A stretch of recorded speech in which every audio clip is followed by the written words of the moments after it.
Hello everyone, मेरा नाम तुषार भारद्वाज और ये आपका अपना favourite channel science world.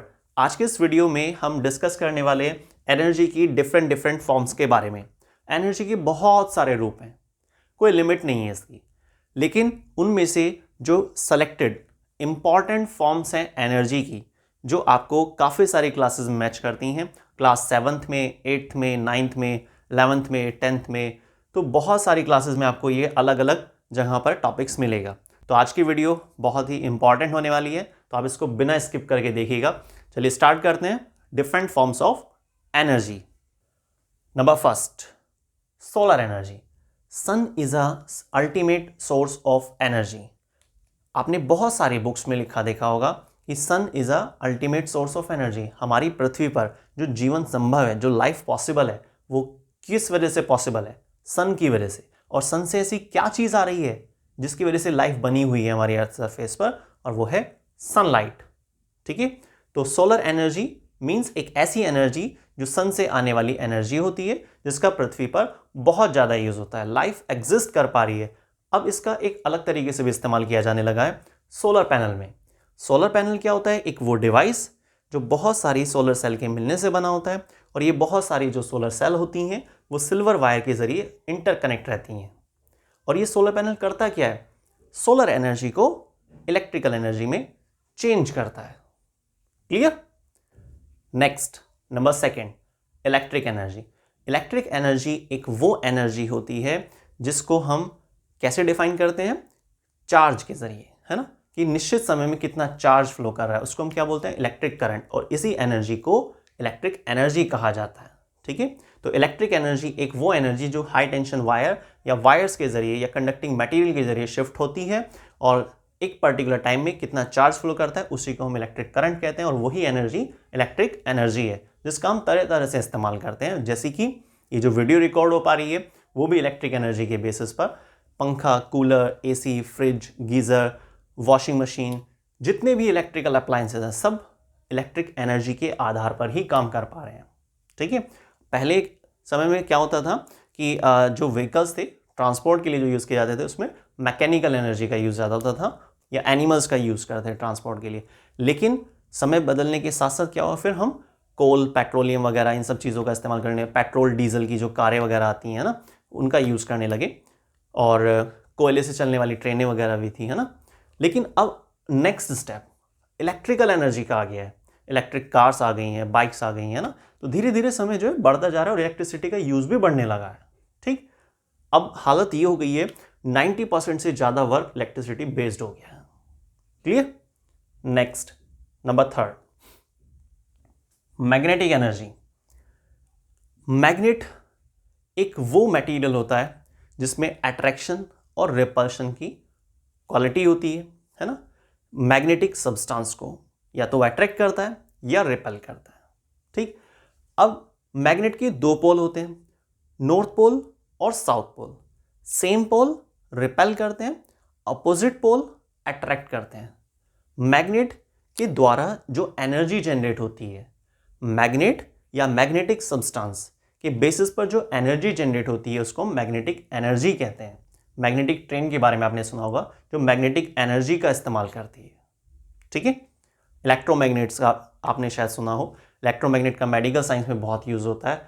MRI, magnetic resonance imaging जो टेक्नोलॉजी है, जो बहुत ज़्यादा हेल्पफुल होती है ह्यूमन बॉडी के इंटरनल जो भी डिफेक्ट होते हैं उसको फाइंड आउट करने के लिए, तो उसमें भी इलेक्ट्रोमैग्नेट का यूज हो रहा है। अब इलेक्ट्रोमैग्नेट में क्या होता है? मैग्नेट का यूज होता है। तो मैग्नेट के अंदर जो एनर्जी है, जिसके बेसिस पर क्या होता है, मैग्नेटिक फील्ड लाइन जनरेट होती हैं, उसी एनर्जी को मैग्नेटिक एनर्जी कहते हैं, जो अलग अलग फील्ड्स में यूज होती है। ठीक है, नेक्स्ट, नंबर 4, मैकेनिकल एनर्जी। देखिए, मैकेनिकल एनर्जी बेसिकली दो एनर्जी का सम है, काइनेटिक एनर्जी और potential energy.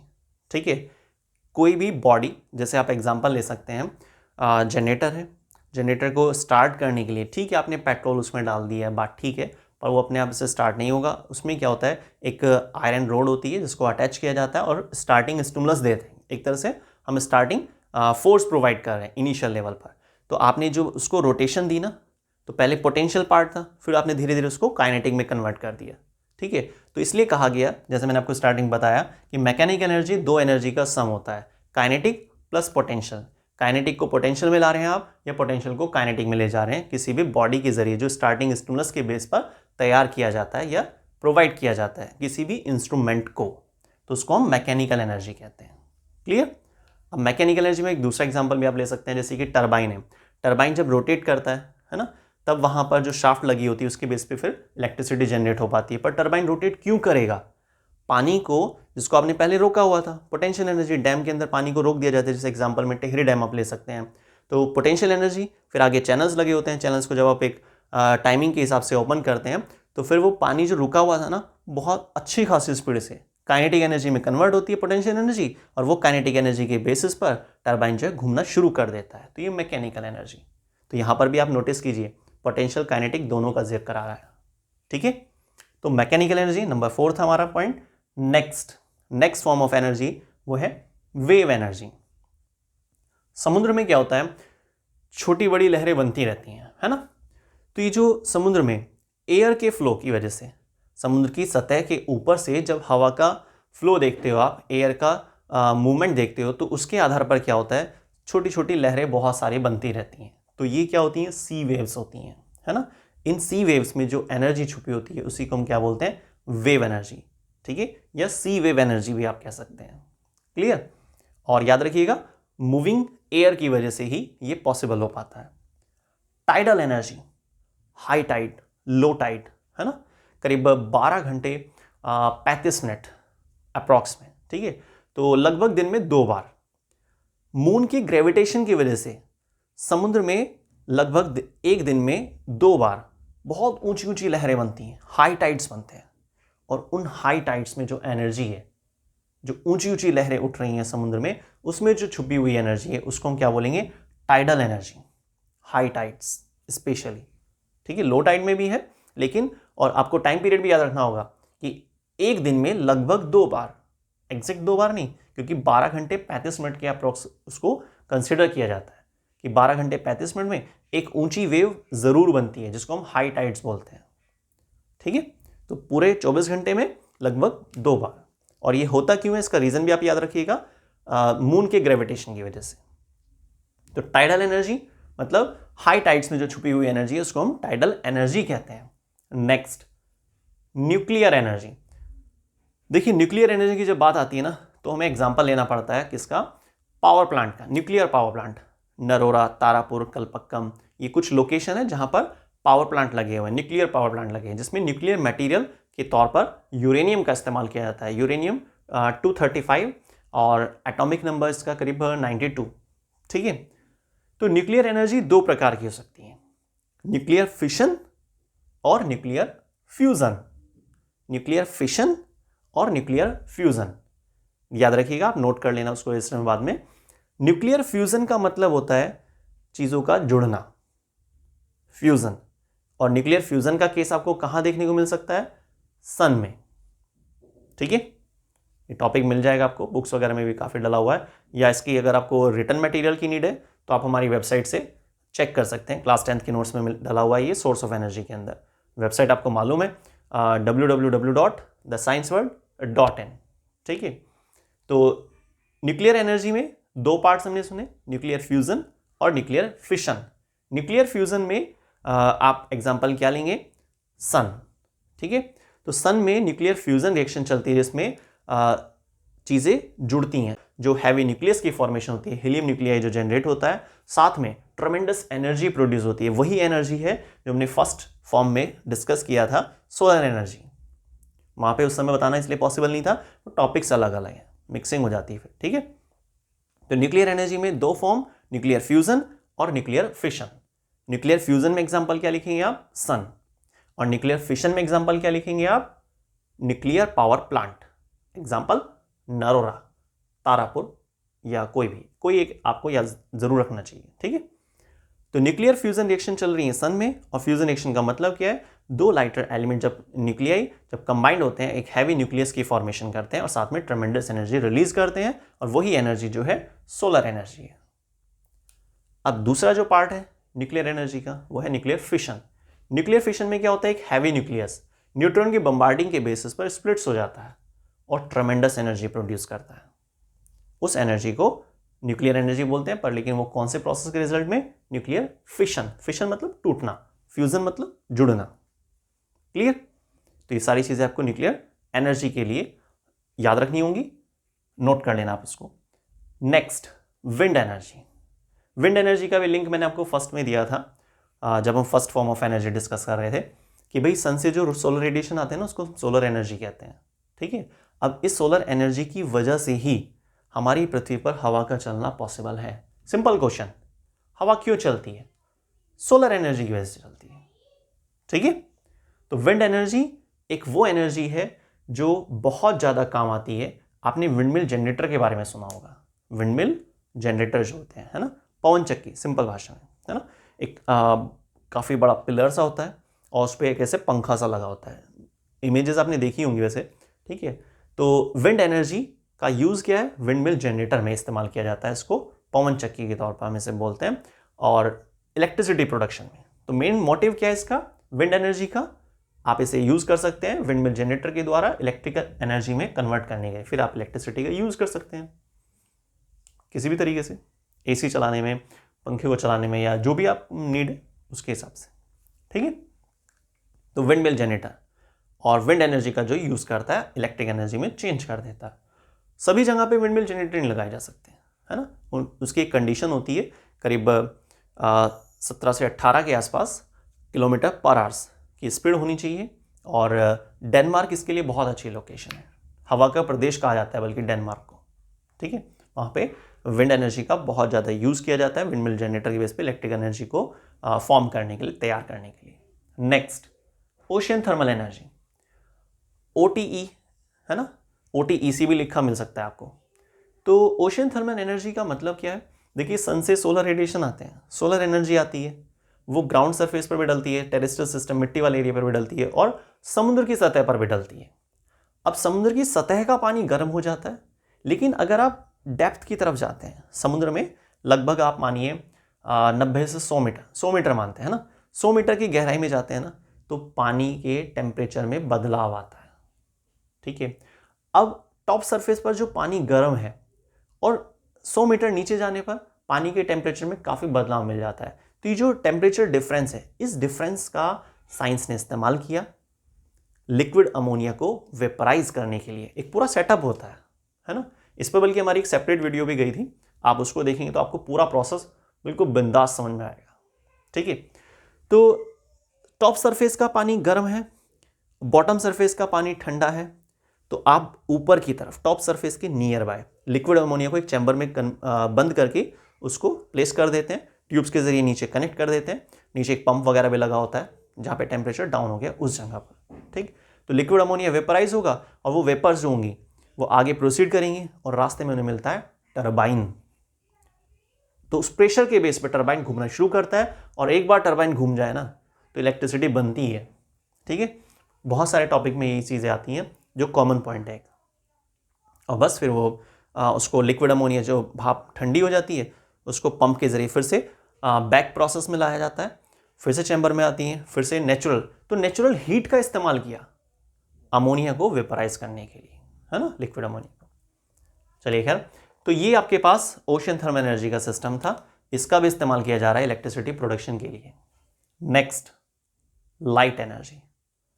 Light is a form of energy which help us to see an object clearly. आप इस बोर्ड को देख पा रहे हैं, इस पे जो लिखा हुआ है 12 फॉर्म्स ऑफ एनर्जी, बिल्कुल साफ साफ राइटिंग में लिखा हुआ है। ठीक है, तो ये जो आपको ऑब्जर्व हो पा रहा है, पर ये डिजिटल बोर्ड नहीं है, सिंपल बोर्ड है, बिल्कुल समझ पा रहे हैं आप, है ना, सिंपल बोर्ड है, पर इस पर आपको कैसे दिखाई दे रहा है? इसके अंदर तो लाइट नहीं है, तो आसपास लाइट का सोर्स है ना। ठीक है, नियर बाय क्या है? लाइट है, जिसके बेस पे क्या हो, रिफ्लेक्शन हो रहा है और आप सबके पास तक या मेरे पास तक ये रेज पहुंच रही है और हमें दिखाई दे रहा है कि यहाँ ये लिखा हुआ है, वहां ये लिखा हुआ है, ये सब, है ना। तो light is a form of energy which help us to see an object और अ मटीरियल क्लियरली। तो लाइट अपने आप में एक फॉर्म ऑफ एनर्जी है, तो इसी को हम क्या बोलते हैं? लाइट एनर्जी, जो हमारे बहुत काम आती है। ठीक है, कैसे इसका प्रोडक्शन होता है वो आपने अभी समझा है। इलेक्ट्रिक एनर्जी भी हमारे पास टॉपिक था, वो भी इसी से जुड़ा हुआ है। सोलर एनर्जी के ज़रिए हमने इलेक्ट्रिक एनर्जी को प्रोड्यूस किया था, विंड एनर्जी के ज़रिए हमने प्रोड्यूस किया, इसके ज़रिए भी प्रोड्यूस किया, न्यूक्लियर एनर्जी भी। वो आपने नोटिस कर लिया होगा कि ज़्यादातर जो एनर्जीज़ है ना, उसको हम एक तरह से इंटर कन्वर्टेबल तो होती हैं, आपस में चेंज हो जाती हैं, है ना, एनर्जी खत्म तो होती नहीं, वो पता ही है आपको। तो मैक्सिमम हमारा टारगेट क्या है, इलेक्ट्रिक एनर्जी को प्रोड्यूस करना, जिसके ज़रिए हम अलग अलग फॉर्म्स में उसको चेंज कर पाएँ और फिर हम अपना डेली लाइफ को कंफर्ट बना। साइंस का उद्देश्य क्या होता है? एक ही उद्देश्य है साइंस का, कि सबकी लाइफ को कंफर्ट जोन में लाना, किसी को कोई परेशानी ना हो, ये साइंस का उद्देश्य होता है। ठीक है, तो याद रखिए, हमेशा फेवर करती है साइंस आपका।